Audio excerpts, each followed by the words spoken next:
Cocaine enters the bloodstream, and from that single moment, your body essentially declares a state of emergency that nobody asked for. Think of it less like taking a substance and more like someone sneaking into the control room of a nuclear power plant and just cranking every dial to maximum. Cocaine is technically classified as a stimulant, which is like calling a category 5 hurricane some wind. The second it reaches the brain, it blocks the reabsorption of three major neurotransmitters at once: dopamine, serotonin, and norepinephrine.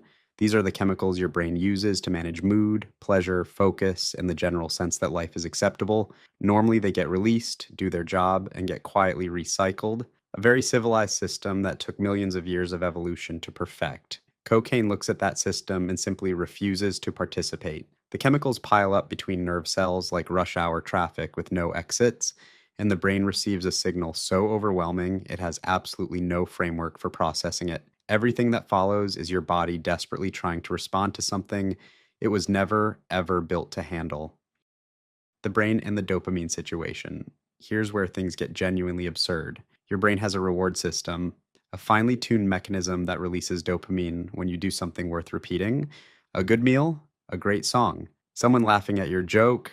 These experiences raise your dopamine levels by modest, reasonable amounts. The neurological equivalent of a polite round of applause. Cocaine raises dopamine levels by 3 to 5 times the normal range. That is not applause. That is the entire crowd standing on their seats, throwing confetti, setting off fireworks, and the building itself shaking. The brain registers this as the single greatest event in the history of events, which is why the high feels the way it does. A sudden electric certainty that everything is wonderful, and you are wonderful, and the world is wonderful. And then it ends. And when it ends, dopamine doesn't return to baseline. It drops below it because the brain just burned through reserves it didn't have.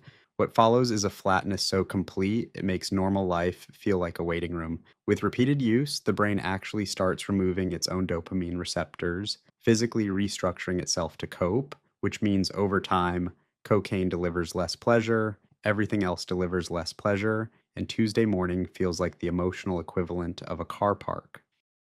The heart's terrible day, while the brain is having its completely unhinged dopamine party, the heart is having a very different experience. Cocaine triggers a massive surge of norepinephrine, the chemical your body uses when it genuinely believes you're being chased by something with teeth. Heart rate climbs, blood pressure spikes, blood vessels throughout the body clamp down. The heart is now beating faster and harder, demanding more oxygen, while the arteries feeding the heart itself have constricted and are delivering less of it. This is the cardiovascular equivalent of flooring the accelerator while someone quietly disconnects the cooling system.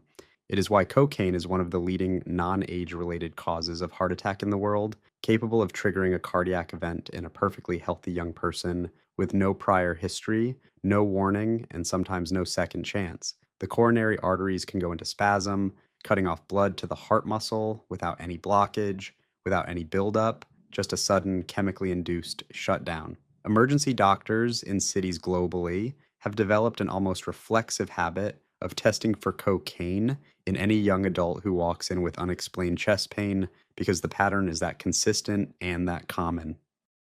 The nose that cocaine slowly cancels. Your nose had a good run. Cocaine, unfortunately, had other plans. As a vasoconstrictor, it squeezes blood vessels shut on contact. So every time it passes through the nasal cavity, it briefly cuts off blood supply to the tissue lining the whole thing. Once the tissue recovers, 100 times it stops bothering. The septum, the cartilage wall sitting between your nostrils, begins quietly starving and does what anything starved long enough eventually does. It gives up. First come the nosebleeds, then actual holes appear in the septum, which is genuinely not a sentence you want applied to your own face. Then, in long-term heavy users, the entire internal architecture of the nose collapses inward, what surgeons diplomatically call significant anatomical changes, and what everyone else would call your nose resigning from the job. ENT specialists in high-use cities can spot it almost instantly. No test required, just one look. It is cocaine's most honest side effect, a slow cartilage by cartilage diary of every single use, written not on paper, but directly onto your face, permanently, for everyone to read. The nose does not lie, and neither does the damage. If there is one thing your face is quietly asking you, it is to stop. The lungs get involved.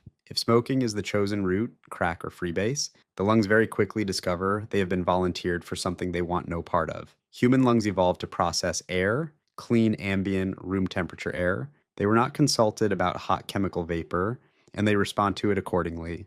Repeated exposure inflames the airways, degrades the tiny air sacs responsible for moving oxygen into the bloodstream, and in acute heavy use situations can produce a syndrome so dramatic that medicine gave it its own name, crack lung, involving chest pain, coughing up blood, and breathing difficulty severe enough to require emergency hospitalization. Chronic smokers develop a persistent cough, shrinking lung capacity, and a heightened risk of pulmonary hemorrhage. What makes this particularly chaotic is that the lungs and heart tend to come under pressure simultaneously, which means the emergency room physician treating a cracked lung patient is also managing a cardiovascular system in crisis at the same time.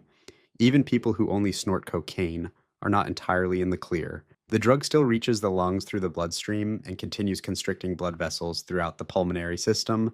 The lungs were hoping not to be included in this. They were included anyway. The liver's thankless job.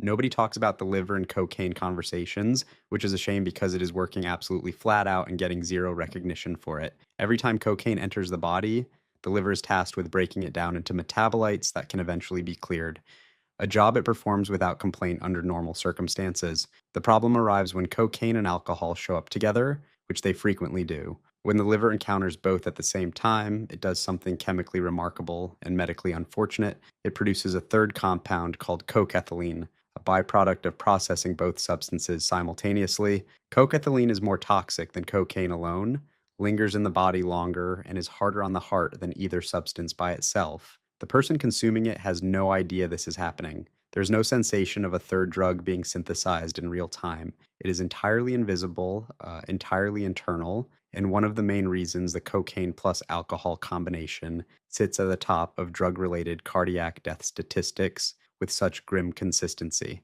The liver asked for none of this. It is simply doing its job, producing a dangerous compound as an unavoidable consequence, and hoping someone upstairs makes better decisions next time.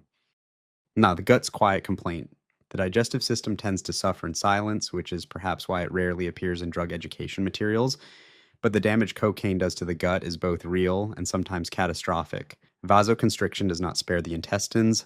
Blood flow to the bowel drops every time cocaine is used. And with heavy or sustained use, portions of the intestinal lining can begin to die from oxygen deprivation. This is called ischemic colitis, and it produces severe abdominal pain, bleeding, and in serious cases, bowel perforation requiring emergency surgery, events that have occurred in people young enough that the attending surgeons found themselves genuinely surprised. On top of that, cocaine suppresses appetite so effectively that sustained users often simply stop eating with any consistency, layering malnutrition onto an already battered digestive system, the gut, already coping with compromised blood flow, chronic stress hormone exposure, and erratic nutrition, starts to show the strain in ways that accumulate long before they become medically obvious. It is a slow and quiet deterioration, happening several organs away from the headline drama, which is exactly why it tends to be the last thing anyone mentions, and one of the first things that shows up in a long term health assessment. The brain eventually, the acute chaos of cocaine, the rush, the crash, the craving, the whole exhausting cycle, is really just the surface layer of changes happening at a much deeper level with sustained use. Brain imaging studies have shown that prolonged cocaine use physically alters the prefrontal cortex, the part of the brain handling long term decision making, impulse control, and the ability to look at a situation and choose the option that does not cause future problems. This is not a poetic metaphor for bad choices. It is measurable structural change, visible on a scan. The circuitry designed to slow things down and weigh consequences becomes less effective. The circuitry driving reward seeking and compulsive behavior becomes more dominant. The brain that is eventually asked to decide to stop using cocaine is a different brain, functionally and physically, from the one that started. Recovery is real, and neurological repair does happen, but it is slow, it is incomplete in some people, and it does not come with a guarantee. Mood disorders, cognitive fog, and a prolonged inability to feel genuine pleasure from ordinary life can persist for months or years after the last use, as the brain quietly, painstakingly attempts to rebuild the sensitivity it spent so long dismantling. It is a remarkable organ, the brain, and does not deserve any of this. Thank you for watching. Please subscribe to my channel. See you next time.